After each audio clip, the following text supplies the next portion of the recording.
أعوذ بالله من الشيطان الرجيم بسم الله الرحمن الرحيم وإذ أوحيت إلى الحواريين أن آمنوا بي وبرسولي قالوا آمنا واشهد بأننا مسلمون۔ اور جب میں نے حواریوں پر الہام کیا تھا کہ مجھ پر اور میرے رسول پر ایمان لاؤ، انہوں نے کہا تھا کہ ہم ایمان لائے اور تو گواہ رہے کہ ہم مسلم ہیں۔ یہ سورہ مائدہ کی 111 نمبر کی آیت ہے۔ اس میں حوارین کا ذکر ہے۔ اس کا تذکرہ اس سے پہلے سورہ آل عمران میں بھی حضرت عیسیٰ علیہ السلام کے حوالے سے آ چکا ہے۔ روایتوں کے مطابق یہ حضرات عیسیٰ علیہ السلام کے مخلص ساتھی تھے، جن کی تعداد 12 بتائی جاتی ہے۔ وہ ان کے مددگار تھے، جیسا کہ دیگر انبیاء کرام کے بھی کچھ مددگار ہوئے، ویسے ہی ان کے بھی مددگار تھے۔ ان کے تعلق سے اللہ تعالیٰ فرما رہے ہیں کہ ہم نے ان کی طرف الہام کیا کہ ایمان لاؤ، تو انہوں نے ایمان لایا اور مسلم و فرمانبردار بن گئے۔ یہ اللہ تعالیٰ کی توفیق کا نتیجہ تھا کہ اللہ تعالیٰ نے ان کو ایمان میں داخل فرمایا۔ اس سے یہ واضح بھی ہوا کہ عیسیٰ علیہ السلام کے جو ساتھی تھے ان کا دین اسلام تھا، نہ کہ مسیحیت۔ جیسا کہ مسیحیت کو ماننے والے جو عیسائی جو ہیں اس یعنی غلط عقیدے میں ہیں کہ وہ ان حضرات کے تعلق سے بھی یہ کہتے ہیں کہ ان کا عقیدہ بھی مسیحیت پر تھا اور وہ اسلام پر قائم نہیں تھے۔ یہ جھوٹ ہے اور باطل عقیدہ ہے، اس کو اللہ تعالیٰ ان کے جھوٹ کو کھول دیں گے بروز قیامت۔ اذ قال الحواریون یا عیسی ابن مریم هل يستطيع ربك ان ينزل علينا مائدة من السماء قال اتقوا الله ان كنتم مؤمنین۔ جب حواریوں نے کہا تھا کہ اے عیسیٰ ابن مریم، کیا آپ کا رب آسمان سے ہم پر کھانے کا ایک خوان اتار سکتا ہے؟ عیسیٰ علیہ السلام نے کہا اللہ سے ڈرو اگر تم مومن ہو۔ حوارین نے عیسیٰ علیہ السلام سے کہا کہ کیا آپ کا رب ہمارے لیے آسمان سے کچھ کھانے کا انتظام کر سکتا ہے؟ مائدہ کا لفظ جو آیا ہے یہاں پر وہ کھانے کے خوان کے لیے، دسترخوان کے لیے یا پلیٹ کے لیے یا ٹرے کے لیے جس میں کھانا رکھا ہوا چنا ہوا ہوتا ہے اس کو کہا جاتا ہے۔ تو انہوں نے عیسیٰ علیہ السلام سے کہا کہ اپنے رب سے درخواست کر سکتے ہیں کہ آپ اتار سکتا ہے۔ مطلب یہ نہیں کیونکہ وہ ایمان والے بندے تھے، ان کو کوئی شک و شبہ تو تھا نہیں، بلکہ یہ کہنا چاہ رہے ہیں کیا وہ حکمت کے مطابق ہے کہ اللہ تعالیٰ ایسا کر سکتے ہیں؟ قادر مطلق ہیں، وہ جو چاہیں کر سکتے ہیں، لیکن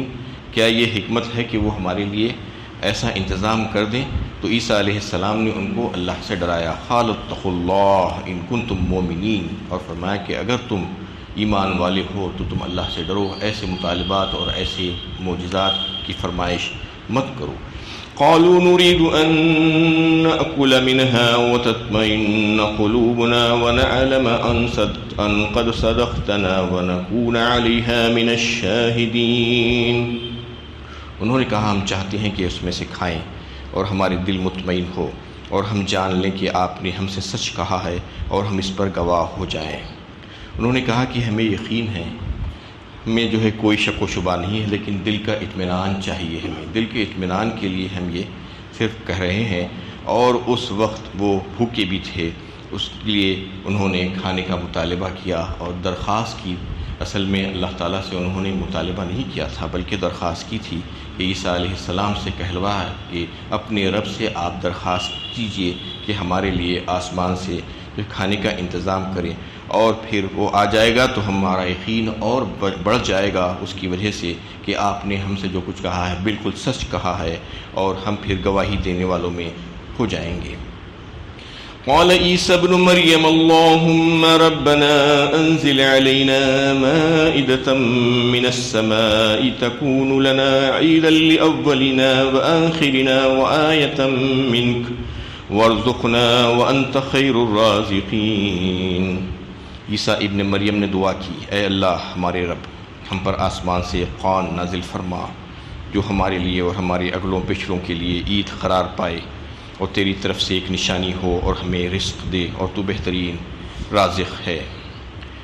جیسا کہ انہوں نے عیسیٰ علیہ السلام سے درخواست کی تو عیسیٰ علیہ السلام نے اپنے رب سے درخواست کی اور کہا کہ اے ہمارے رب ہمارے لیے آسمان سے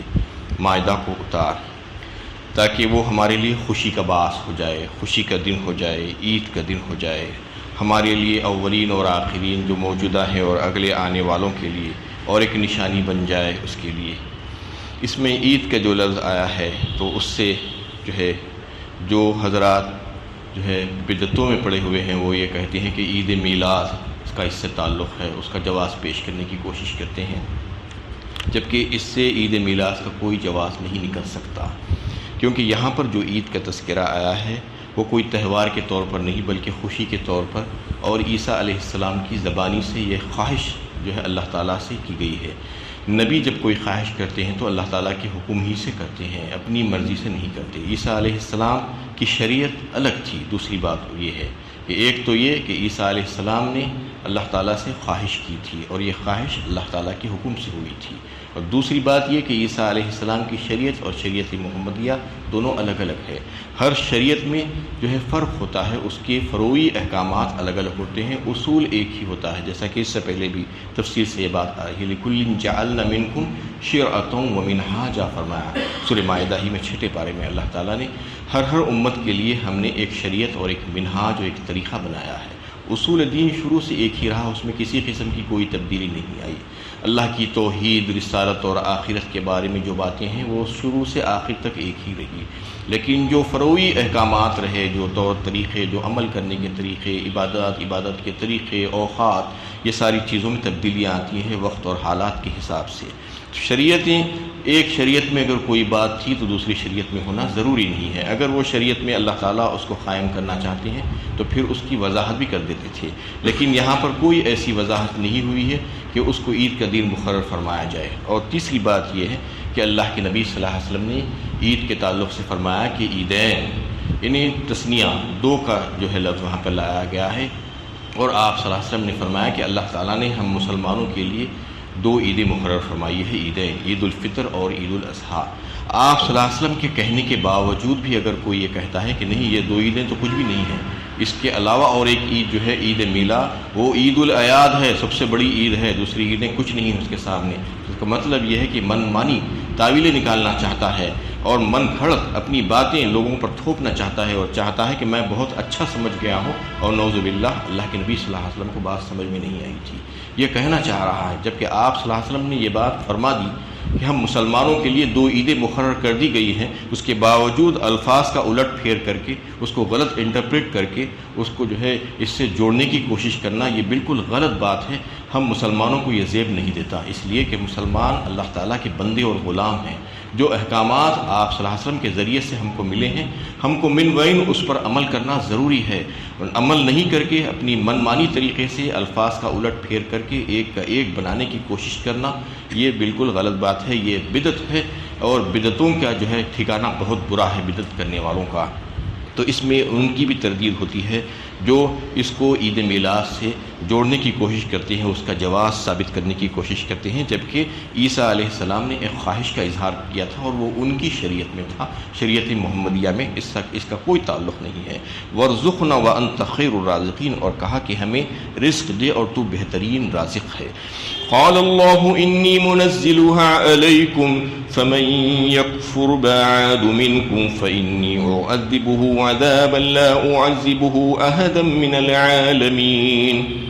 اللہ نے فرمایا میں اس کو ضرور تم پر نازل کروں گا، لیکن اس کے بعد جو تم میں سے کفر کرے گا اسے میں ایسی سزا دوں گا جو دنیا والوں میں سے کسی کو نہ دوں گا۔ اللہ تعالیٰ نے وعدہ کیا کہ میں اس کو اتاروں گا تمہارے اوپر، لیکن اگر تم نے اس کے بعد بھی بات نہیں مانی تو پھر تم کو ایسی سزا ملے گی جیسی سزا اس سے پہلے کسی کو نہیں ملی ہے۔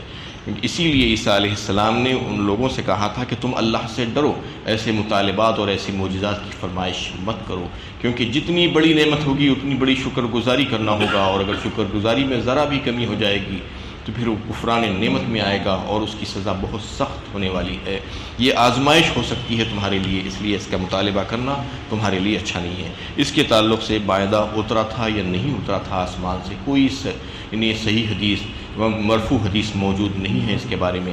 بعض علماء کا یہ خیال ہے کہ چونکہ اللہ تعالیٰ کا وعدہ ہے، جیسا کہ اللہ تعالیٰ نے فرمایا کہ انی منزلھا علیکم، میں ضرور اتاروں گا، تو اللہ تعالیٰ کا وعدہ تو سچا ہوتا ہے، اللہ تعالیٰ اتارے ہیں وہ۔ لیکن بعض حضرات نے یہ کہا کہ چونکہ اس کو مشروط رکھا تھا، اللہ تعالیٰ نے یہ کہا تھا کہ میں اتاروں گا، لیکن اس کے باوجود اگر تم بات نہیں مانو گے تو پھر تمہارے اوپر سخت ترین عذاب آئے گا۔ تو ان سے کہا گیا کہ اگر تم نہیں مانو گے تو تمہارے لیے جو ہے بڑی پریشانی کا باعث ہو سکتا ہے۔ تو پھر انہوں نے کہا کہ ہمیں اس کی ضرورت نہیں ہے۔ یہی وجہ ہے کہ عیسائیوں میں جو ہے یہ بات مشہور نہیں ہے کہ ان کے پاس آسمان سے کوئی خوان نازل ہوا تھا، کوئی مائدہ نازل ہوا تھا، اور اگر ایسا ہوتا تو پھر ان کی کتابوں میں اور ان کے پاس بھی یہ بات مشہور ہو جاتی کہ آسمان سے مائدے کا نزول ہوا تھا۔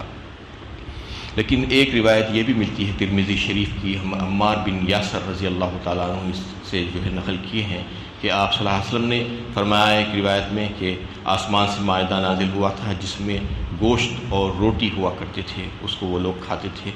اور اس سے منع کیا گیا تھا ان کو کہ اس کو بچا کر رکھیں، لیکن ان میں سے بعض لوگوں نے اس کو بچا کر دوسرے دن کے لیے رکھا، تو اللہ تعالیٰ نے سزا کے طور پر ان کے چہروں کو مسخ کر دیا اور بندر اور خنزیر بنا دیا۔ یہ بھی ایک روایت ملتی ہے، لیکن صحیح اور مرفوع روایت کہیں سے جو ہے اس بارے میں نہیں ملتی کہ مائدہ واقعی میں نازل ہوا تھا یا نہیں ہوا تھا۔ وَإِذْ قَالَ اللَّهُ يَا عِيسَى ابْنَ مَرْيَمَ أَأَنْتَ قُلْتَ لِلنَّاسِ اتَّخَذُونِي وَأُمِّيَ إِلَٰهَيْنِ مِن دُونِ اللَّهِ قَالَ سُبْحَانَكَ مَا يَكُونُ لِي أَنْ أَقُولَ مَا لَيْسَ لِي بِحَقٍّ إِن كُنتُ قُلْتُهُ فَقَدْ عَلِمْتَهُ تَعْلَمُ مَا فِي نَفْسِي وَلَا أَعْلَمُ مَا فِي نَفْسِكَ إِنَّكَ أَنْتَ عَلَّامُ الْغُيُوبِ۔ اور جب اللہ فرمائے گا اے عیسیٰ ابن مریم، کیا تم نے لوگوں سے کہا تھا کہ اللہ کے سوا مجھے اور میری ماں کو خدا بنا لو؟ وہ عرض کریں گے تو پاک ہے، میں ایسی بات کیسے کہہ سکتا تھا جس کے کہنے کا مجھے حق نہیں۔ اگر میں نے یہ بات کہی ہو تو وہ ضرور تیرے علم میں ہوگی، تو جانتا ہے جو کچھ میرے دل میں ہے اور میں نہیں جانتا جو تیرے دل میں ہے، تو ہی غیب کی ساری باتیں جاننے والا ہے۔ اللہ تعالیٰ بروز قیامت محشر میں عیسیٰ علیہ السلام سے سوال کریں گے اور ان کو اپنی نعمتیں یاد دلائیں گے۔ اور ایک روایت ابن کثیر کی ہے جس کو جو ہے اللہ کے نبی صلی اللہ علیہ وسلم نے فرمایا کہ بروز قیامت اللہ تعالیٰ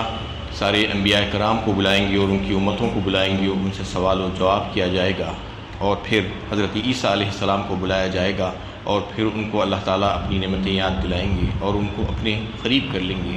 اور ان کو جو ہے یاد دلائیں گے وہ نعمتیں، اس کو نعمتی علیک وعلی والدتک کہہ کر کہ میں نے تمہارے اوپر اور تمہاری ماں کے اوپر جو نعمتیں کی تھی کیا تمہیں یاد ہے؟ وہ اس کا اقرار کریں گے۔ اس کے بعد اللہ تعالیٰ ان سے پوچھیں گے کیا تم نے لوگوں سے یہ بات کہی تھی کہ مجھے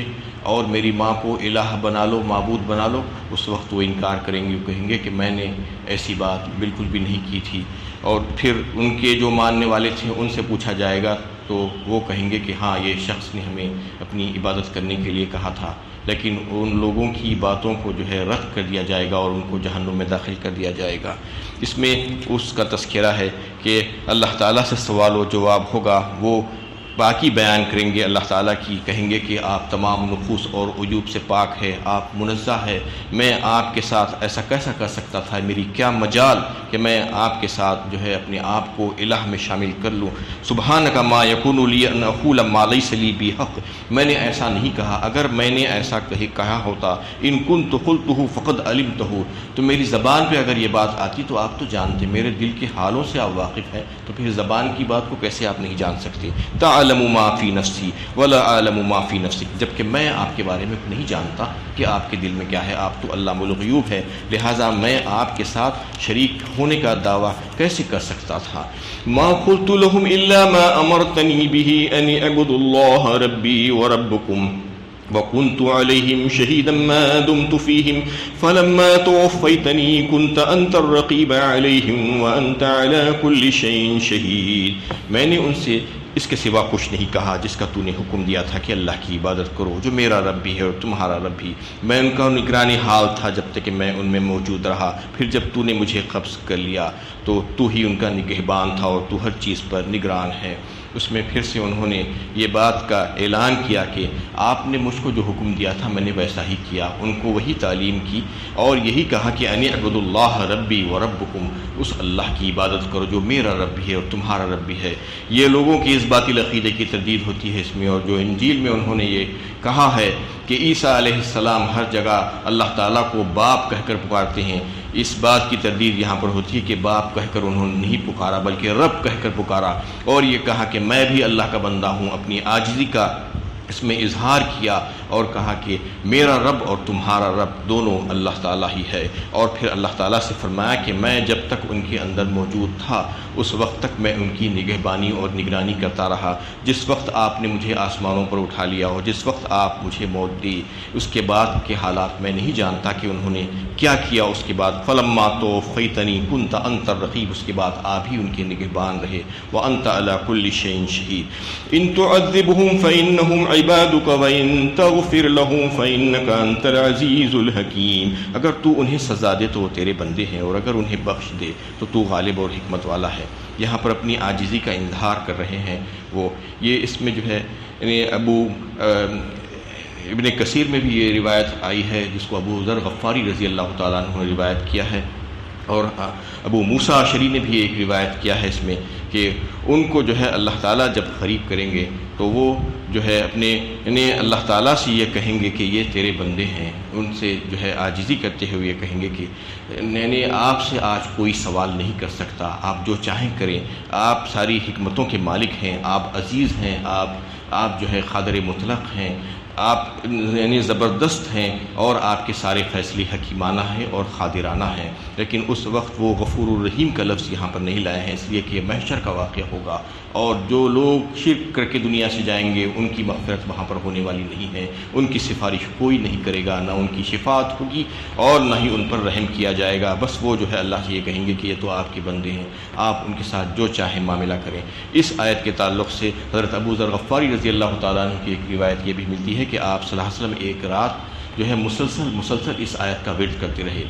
نماز پڑھتے رہے اور سجدے میں بھی، رکوع میں بھی، تسبیح کی جگہ یہی آیت پڑھتے رہے، قیام میں بھی یہی آیت پڑھتے رہے۔ اور جب صبح ہونے لگی تو حضرت ابو ذر غفاری رضی اللہ تعالیٰ عنہ نے آپ صلی اللہ علیہ وسلم سے عرض کیا کہ یا رسول اللہ، رات بھر آپ اسی کا ورد کرتے رہے اور روتے رہے، کیا ماجرا تھا؟ آپ صلی اللہ علیہ وسلم نے فرمایا کہ میں نے اپنی امت کے لیے شفاعت کی درخواست کی اپنے رب سے، جب میرے رب نے وہ شفاعت کی درخواست کو قبول فرما لیا اور کہہ دیا گیا کہ میں ان سارے لوگوں کی شفاعت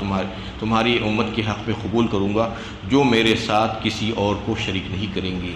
یہ اللہ تعالیٰ، اللہ کے نبی صلی اللہ علیہ وسلم جو ہے رات بھر دعا کرتے رہے، اور ایک روایت میں آتا ہے کہ آپ صلی اللہ علیہ وسلم رو رو کر یہ آیت پڑھتے رہے اور آسمان کی طرف انگلی اٹھا کر جو ہے اللہم امتی اللہم امتی کہتے رہے۔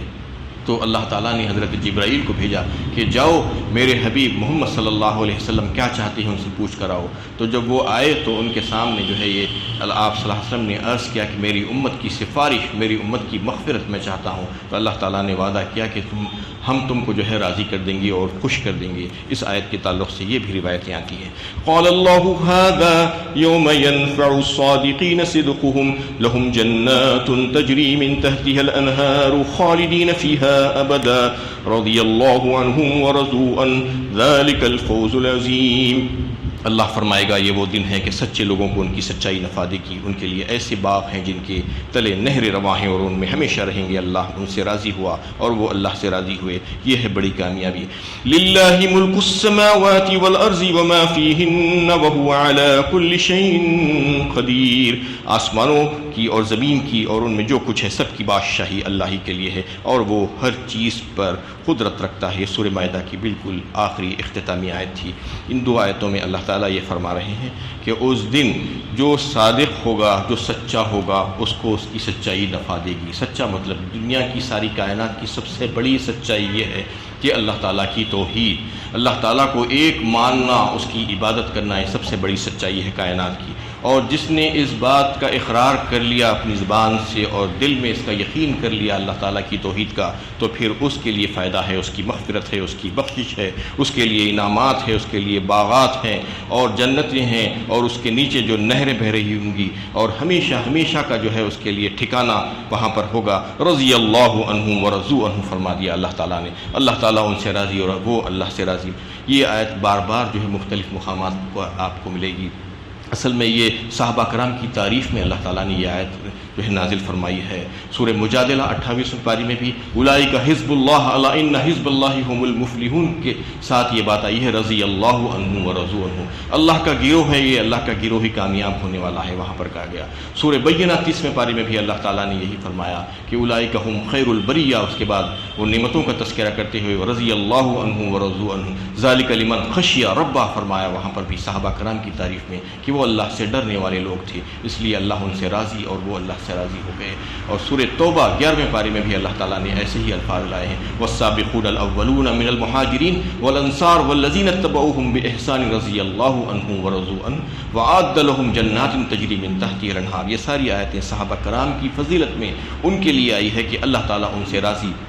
اور وہ اللہ سے راضی۔ اور پھر سورہ توبہ میں جیسا کہ میں نے ابھی آپ کے سامنے تلاوت کی، اس میں یہ بھی فرما دیا کہ ان کی اتباع کرنے والے، وہ صحابہ کرام نے جیسا عمل کیا تھا ان کی اتباع، اور ان لوگوں کی اتباع اگر جو کریں گے بالکل اسی کے مطابق احسان کے درجے میں رہتے ہوئے، تو پھر ان سے بھی اللہ تعالیٰ راضی ہوگا۔ اللہ تعالیٰ سے دعا ہے کہ اللہ تعالیٰ ہم سے بھی راضی ہو جائے اور ہم کو بھی وہ ساری نعمتیں دے جو صحابہ کرام سے اللہ تعالیٰ نے وعدہ کیا ہے۔ ذالک الفوز العظیم فرما دیا، سب سے بڑی کامیابی یہی ہے، اس سے بڑی کامیابی کوئی نہیں ہو سکتی۔ دنیا کی ساری کامیابیاں اس کے سامنے ہیچ ہے۔ اللہ تعالیٰ جب راضی ہو جائیں گے اور پھر جنت میں ہمیشگی کا ٹھکانہ جس کو مل گیا، یہ سمجھ لینا چاہیے کہ وہ کامیاب ہو گیا۔ وآخر دعوانا ان الحمد للہ رب العالمین۔